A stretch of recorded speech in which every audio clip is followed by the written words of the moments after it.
عزیز دوستو، حضرت سیدنا لقمان اپنے بیٹے کو نصیحت کرتے ہیں، اور قرآن مجید نے سورہ لقمان کے اندر آپ کی ان نصیحتوں کا ذکر فرمایا ہے۔ اللہ کریم نے ارشاد فرمایا کہ حضرت لقمان ان کی جو بات انہوں نے اپنے بیٹے کے ساتھ کی، فرمایا وَلَا تُصَعِّرْ خَدَّكَ لِلنَّاسِ، اے میرے بیٹے لوگوں کے ساتھ اپنے رخ کو نہ پھیرا کر، غرور کے ساتھ اپنے لب و لہجے کو پھیر نہ لیا کر لوگوں کی طرف سے، اور وَلَا تَمْشِي فِي الْأَرْضِ مَرَحًا، اور زمین پر اکڑ اکڑ کے نہ چلا کر، تکبر کے ساتھ اپنے لب و لہجے کو لوگوں سے پھیر نہ لیا کر، اور زمین پر اکڑ کے بھی نہ چلا کر۔ جناب لقمان اپنے بیٹے کو نصیحت فرما رہے ہیں، اور اللہ نے اس کا ذکر قرآن مجید میں فرمایا ہے۔ اسلام ہماری تربیت کرتا ہے ہر موقع پر، اور ہمیں اسباق پڑھاتا ہے زندگی ساری گزارنے کے لیے۔ انسان کی بات کا دوسرے پر بڑا اثر ہوتا ہے، لیکن اس کی بات کے ساتھ ساتھ اس کے لہجے کا بھی بڑا اثر ہوتا ہے۔ کھانے کا بھی بڑا اثر ہے، لیکن کھانا آپ کس برتن میں رکھ کے دے رہے ہیں اس کا بھی بڑا اثر ہے۔ آپ نے کھانا کس طرح سجایا ہے، کس جگہ کسی کو بٹھایا ہے، اس کا بھی بہت زیادہ اثر ہے۔ اسلام یہ کہتا ہے کہ آپ کا جو لب و لہجہ ہے وہ ہمیشہ اچھے اخلاق والا ہونا چاہیے۔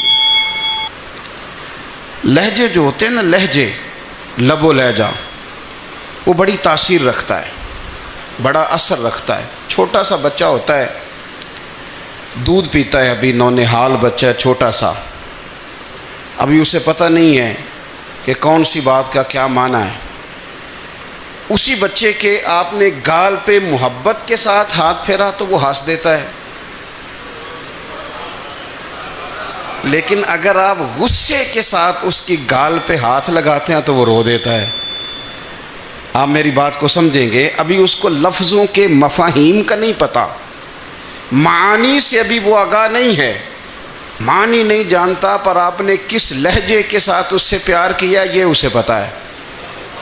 یہ جو لہجہ ہوتا ہے نا، لہجہ، اخلاق آپ کا، یہ بڑا اثر کرتا ہے۔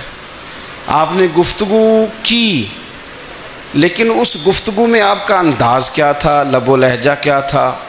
کچھ لوگ کہتے ہیں میں نے کوئی غلط بات کی ہے، بالکل ٹھیک بات کی ہے۔ بھئی آپ کی بات ٹھیک تھی، پر آپ کا انداز ٹھیک نہیں تھا۔ جہاں بات ٹھیک ہونا ضروری ہے نا، وہاں انداز ٹھیک ہونا بھی بڑا ہی ضروری ہے۔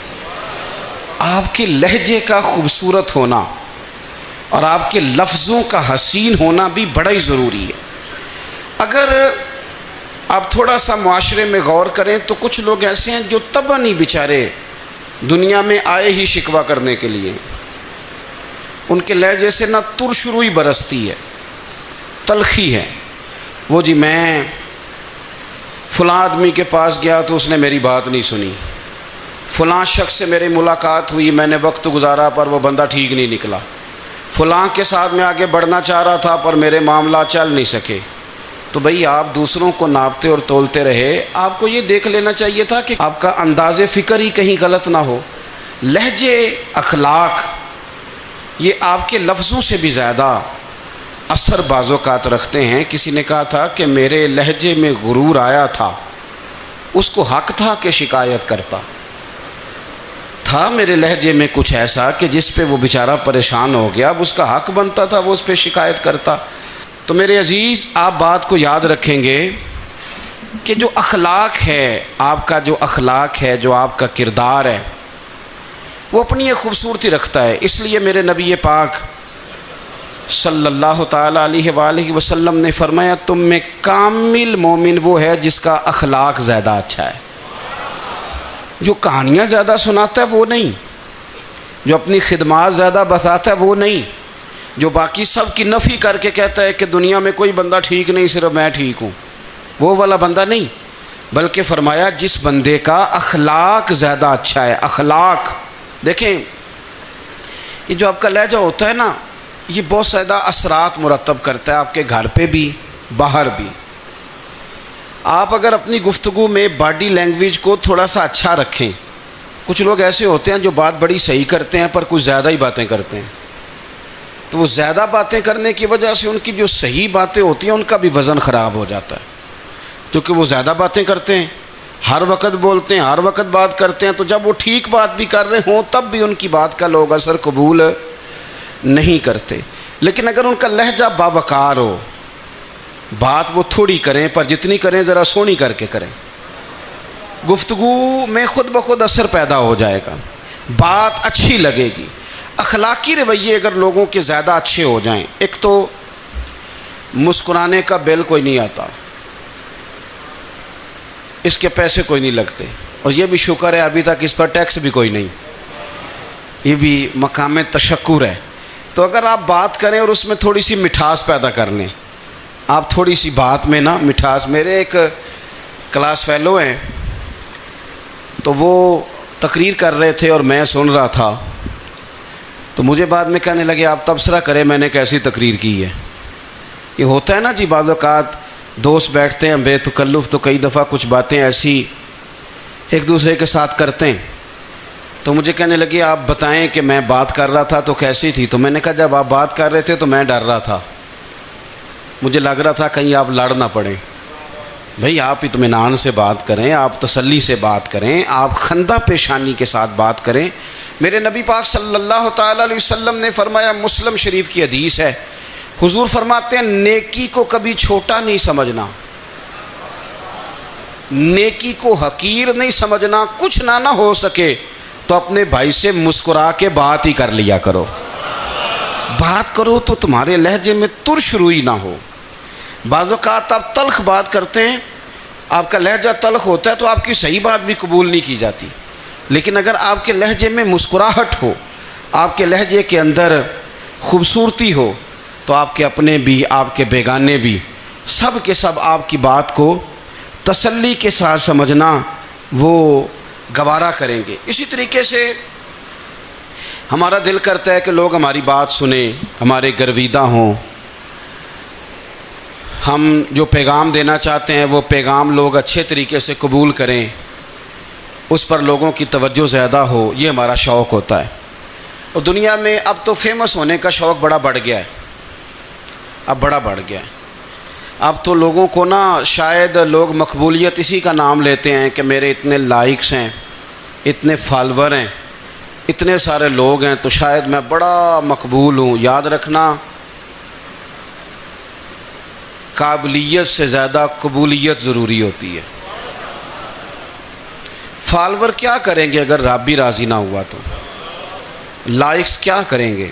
اگر تو قبول ہو جائے تو پھر چلو کسی لائکس کا بھی فائدہ ہے، کسی فالور کا بھی، اور اگر قبول نہ ہو تو پھر کوئی فائدہ جنوں پریتم اپنا آکھے ہی نہ، وہ اجے سہاگن ہو ہی نہیں، تو جب وہ قبول کر لے پھر تو بڑی بات ہے، اور اگر قبولیت نہ ہو تو پھر بڑے بڑے مجمع بھی کوئی فائدہ نہیں دیتے۔ ہماری خواہش ہوتی ہے کہ لوگ ہمیں جانیں، لوگ ہمیں پہچانیں، ہمارا بڑا نام ہو، ہمارا بڑا ذکر ہو، ہمارے بڑے تذکرے ہوں۔ تو میرے نبی پاک صلی اللہ تعالیٰ علیہ وسلم نے ارشاد فرمایا، حضرت ابو ہریرہ رضی اللہ تعالیٰ عنہ روایت کرتے ہیں، حضور فرمانے لگے تم مال کے ذریعے لوگوں کو اپنا گرویدہ نہیں بنا سکتے، پیسے دے کے لوگوں کو پیچھے نہیں لگا سکتے، کتنے کو دو گے؟ دیکھیں نا، پیسوں سے تو بندے کا لالچ شروع ہو جاتا ہے، ایک دفعہ دیں، پھر دوسری دفعہ دیں، پھر تیسری دفعہ دیں، روز دیں گے تو بندہ راضی ہوگا، اور اگر آپ نے 99 دفعہ دیا، ایک دفعہ نہیں دیا تو وہ ناراض ہو جاتا ہے، تو کتنا کو لالچ پورا کریں گے؟ تو حبیب پاک علیہ الصلوۃ والسلام فرمانے لگے تم پیسے دے کے لوگوں کو اپنا گرویدہ نہیں کر سکتے، ہاں خندہ پیشانی سے، حسن اخلاق سے ملو گے تو لوگ تمہارے گرویدہ ہو جائیں گے۔ تمہارا اخلاق، تمہاری خندہ پیشانی، تمہارا اچھا کردار، یہ لوگوں کو گرویدہ کر سکتا ہے۔ مال و دولت سے لوگ گرویدہ نہیں ہوتے۔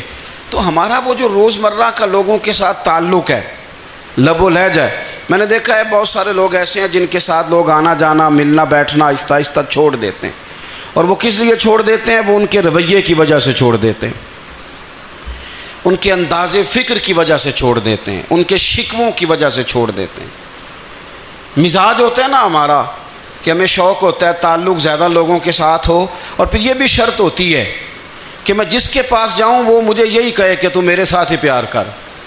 ایک صاحب مجھ سے کہنے لگے کہ یہ میں محفل کراتا ہوں، آپ بھی تشریف لائیں، اور میں 20 علماء کو بلا چکا ہوں اور بڑے بڑے نامور نام انہوں نے میرے سامنے لیے۔ میں نے ان سے پوچھا کہ جو نام آپ نے لیے ہیں اور آپ کی تصویریں بھی ساتھ ہیں، میں الحمدللہ تسلیم کر گیا ہوں آپ کی بات کو، لیکن سوال میرا یہ تھا کہ کیا آپ نماز بھی پڑھتے ہیں؟ 21 علماء کو آپ نے بلایا یا 20 کو بلایا اور بڑے بڑوں کو بلایا، اور مجھے بھی آپ دعوت پیش کر رہے ہیں، تو نمازی بھی آپ ہیں؟ نمازی بھی ہیں؟ تو کہنے لگے یہ آپ دعا کریں میں نماز پڑھنا شروع کر دوں۔ میں نے ان سے کہا خدا کے بندے، اب اگر تو کسی اور کو بتائے گا کہ 20 اتنے بڑے لوگوں سے میرا تعلق کر پڑتا میں نماز بھی نہیں، تو لوگ کیا سوچیں گے کہ 21 مولوی مل کے بھی ایک بندے کو نمازی نہیں بنا سکے۔ تو آپ اپنے لب و لہجے سے صرف باتوں سے گرویدہ کسی کو کر لیں گے؟ آپ یہ دیکھیں کہ اخلاق کس طرح کا ہے، لہجہ کس طرح کا ہے، آپ کے بات کرنے کا انداز کتنا حسین ہے، اس لفظ کے اندر حسن کتنا زیادہ ہے۔ نبی پاک صلی اللہ علیہ وسلم بھی تبلیغ فرماتے، ہم بھی تبلیغ کرتے ہیں۔ میں اور آپ جب تبلیغ کرتے ہیں تو اس تبلیغ کے اندر شکوہ ہوتا ہے اور تنقید ہوتی ہے، اور بعض جگہ میں نے یہ بھی دیکھا ہے کہ طنز ہوتا ہے، طنز۔ ہم دوسرے کو دین کی دعوت رہے ہیں، لیکن ہمارے لب و لہجے سے طنز اور ترش روئی چھلکتی ہے۔ تو دولت کے پیچھے لگ گیا ہے، تو بالکل جاہل ہے، تو بالکل تیرے خاندان میں سے بھی کوئی نہیں ادھر آتا۔ آپ طنز کر رہے ہیں، آپ دعوت دین نہیں دے رہے۔ دعوت دین تو گلدستے میں رکھ کے پیش کی جاتی ہے، اس کی تو ایک خوبصورتی ہے، اس کا تو ایک حسن ہے، اس کی تو اپنی ایک جاذبیت ہے، اس کی اپنی ایک نورانیت ہے۔ صحابہ کرام علیہم رضوان فرماتے ہیں کہ حضرت سعد بن معاذ رضی اللہ تعالیٰ عنہ کا جنازہ تھا، اللہ کے پیارے محبوب صلی اللہ تعالیٰ علیہ وسلم نے جنازے کی امامت فرمائی، اور جنازے کی امامت کے بعد ابھی نہ قبر کے تیار ہونے میں کچھ ٹائم باقی تھا،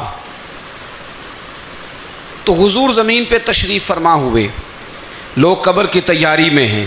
بعض اوقات ہوتا ہے نا ابھی قبر نہیں تیار ہوئی، تو کہتے ہیں کہ لکڑی کے ساتھ حضور نے زمین کریدنی شروع کر دی، اور دیر تک حضور نے چہرہ نور کو زمین کی طرف جھکائے رکھا، گویا زمین شرف دیدار حاصل کرتی رہی۔ دیر تک چہرہ نور جھکا رہا زمین کی جانب، حضور نے رخ نور کو پھیر لیا۔ صحابہ کہتے ہیں کہ ہم نہ بڑے، جب حضور ہمارے قریب ہوتے تھے تو ہمارا خیال ہوتا تھا کہ رحمت کی برکھا ہے، اپنے اپنے حصے کا کرم اڈیل لے اپنے اوپر۔ فرماتے ہیں منتظر تھے کہ حضور کب ہماری طرف رخ انور پھیریں اور ہم کریم سے کوئی بات سن سکیں۔ ارشاد فرماتے ہیں کہ ہم بڑے شدید منتظر تھے، دیر کے بعد نبی پاک علیہ الصلوۃ والسلام نے چہرہ انور اٹھایا، دیر کے بعد چہرہ انور اٹھایا۔ یہ دیکھیں تبلیغ ہو رہی ہے، اور جب حضور نے چہرہ انور اٹھایا تو آنکھوں میں آنسو تھے، رو رہے تھے، اور 3 دفعہ حضور نے فرمایا، چونکہ قبر تیار ہو رہی تھی، 3 دفعہ نبی کریم نے فرمایا لوگو قبر آخرت کی منزلوں میں سے پہلی منزل ہے، اس کی تیاری کر لو، اس کی تیاری کر لو، اس کی تیاری کر لو۔ 3 دفعہ حضور نے یہ جملے دہرائے۔ کیوں؟ ایک میں تبلیغ کرتا ہوں پر اس میں نہ درد ہے، نہ رونا ہے، نہ وہ لب و لہجہ ہے۔ ایک حضور دعوت دے رہے ہیں قبر کی تیاری کی، لیکن اس میں آنسو ہیں، اس میں خاص رغبت ہے غلاموں کے لیے۔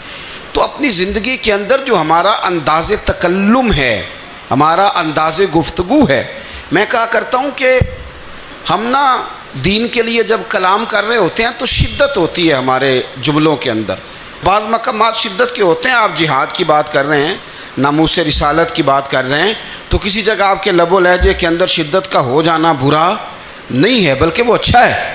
لیکن میرے عزیز ہر وقت ہی کچھ لوگ تلخ ہیں، انہیں کسی وقت بھی آپ ان سے ملاقات کر لیں وہ لوگ آپ کو پریشان ہی نظر آئیں گے۔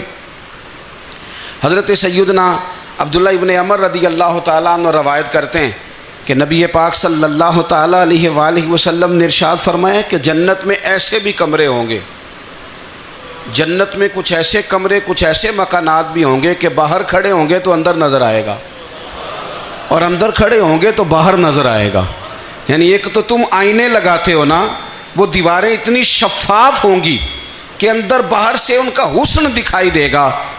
حضرت سیدنا مالک اشعری رضی اللہ تعالیٰ عنہ بیٹھے تھے، کہتے ہیں میں نے فوراً عرض کی حضور وہ ملیں گے کس کو؟ وہ جو اتنے حسین گھر ہوں گے کہ دیواریں ہی شیشے کی محسوس ہوں گی، اندر باہر سے حسن کے جلوے دکھائی دیں گے، حضور وہ ملیں گے کسے؟ تو اللہ کے پیارے محبوب علیہ السلام نے فرمایا وہ اس کو ملیں گے جو گفتگو اچھی کرے گا،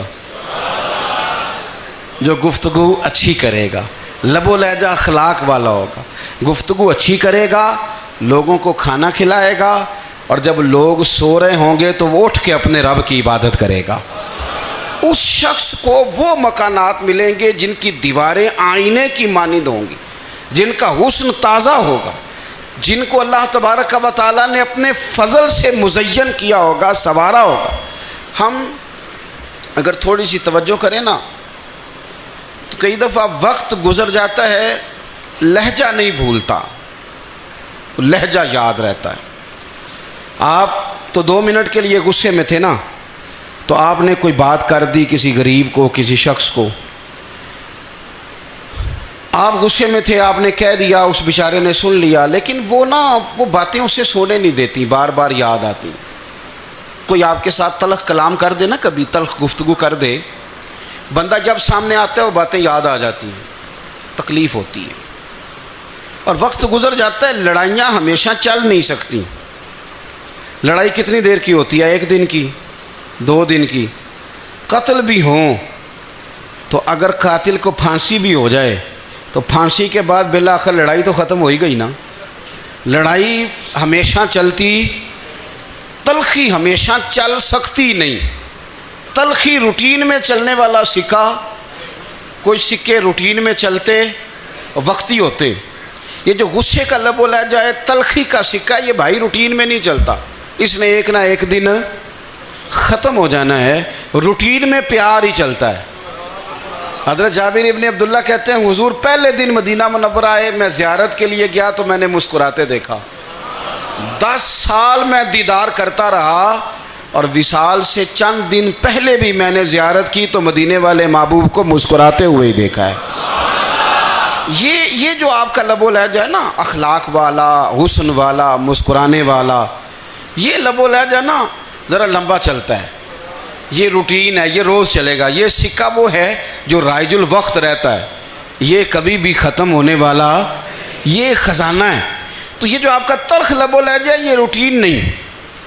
عارف رومی رحمۃ اللہ علیہ فرماتے ہیں کہ وہ مثال دینے کے لیے بات سمجھاتے ہیں، فرماتے ہیں ایک شخص جنگل میں لکڑیاں کاٹنے جایا کرتا تھا تو شیر سے دوستی ہو گئی، یعنی ڈائریکٹ بادشاہ سے دوستی ہو گئی، اور بادشاہ بھی وہ جو جنگل کا بادشاہ ہے، جنگل کے بادشاہ سے دوستی ہو گئی۔ اب وہ لکڑہارا غریب آدمی تھا، لکڑیاں تو کاٹنی ہوتی تھیں،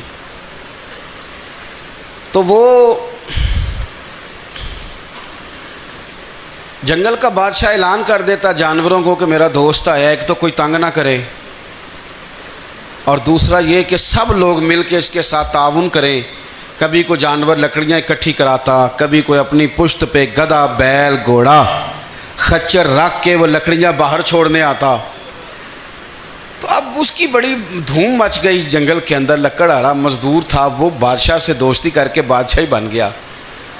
وہ گھر آ کے نا بیوی کو اکثر بتاتا کہ میرا ایک دوست ہے، میں جاتا ہوں تو ساری پہلے ہی مخلوق کھڑی ہوتی ہے میرے استقبال کے لیے۔ دوستی جو بڑے سے ہو گئی ہے، بنا ہے شاہ کا مصاحب تو پھرے ہے اتراتا، وگرنہ شہر میں غالب کی آبرو کیا ہے۔ ہم نے تو پوچھتا ہی کوئی نہیں، یہ تو بنا ہے شاہ کا مصاحب تو پھرے ہے اتراتا، وگرنہ شہر میں غالب کی آبرو کیا ہے۔ تو وہ لوگوں کو بتاتا، بیوی کو بھی بتاتا دوست ہے، تو بیوی کہنے لگی اتنے تو تعریفیں کرتا، یہ نہیں بتایا کہ وہ جنگل کا شیر ہے، بس میرا دوست بتا دیا۔ بیوی کہنے لگ گئی کہ تو اتنا جو اس کا ذکر کرتا ہے تو کسی دن بلا نا، بلا کسی دن تاکہ اس کی دعوت کریں. اب اس نے پھر نہ اس کو پردے میں رکھا. کیا کہتے ہیں آج کل؟ سرپرائز دینا ہے.